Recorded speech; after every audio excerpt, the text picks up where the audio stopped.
Agaw pansin ang pagkikita ni Karil, at ng ex-boyfriend niyang si Dingdong Dantes, sa It's Showtime ngayong Miyerkules, June 11, 2025. Guest sa Kapamilya Noontime Show si Dingdong at co-star nitong si Charo Santos Concho dahil nagpo-promote sila ng pelikulang Only We Know. Isa naman sa mga co-host ng programa si Karil. Unang ipinakilala sina Dingdong at Charo sa opening segment kung saan karaniwang sama-sama ang host sa pagbati sa guests at sa madlang people.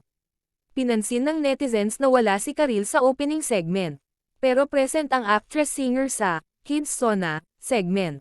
Kapartner niya si Vice sa laro, habang isa sa mga katunggali nila ang pares nina Dingdong at Charo.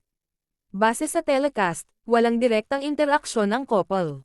Kapag kinukulit ni Vice si Charo, panay lang ang ngiti at tawa ni Karil at Dingdong. Pero kapansin-pansing hindi direktang nag-usap o nagkumustahan ang dating magkasintahan.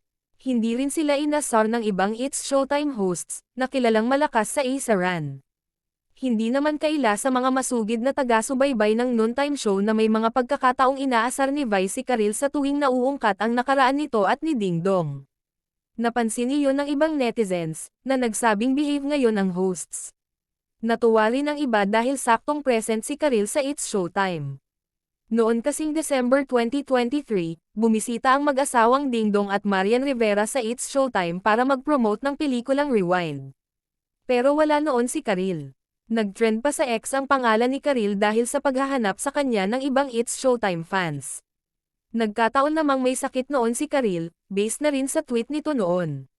May nakaalala rin ng tambalan ni Dingdong at Karil sa original Encantadia ng GMA7 noong 2005. Love triangle sila noon ni Iza Calzado. Ang iba namang netizens ay chill lang at nagsabing natutuwa silang makita ang dating magkasintahan na ngayon ay masaya na sa kanilang respective partners.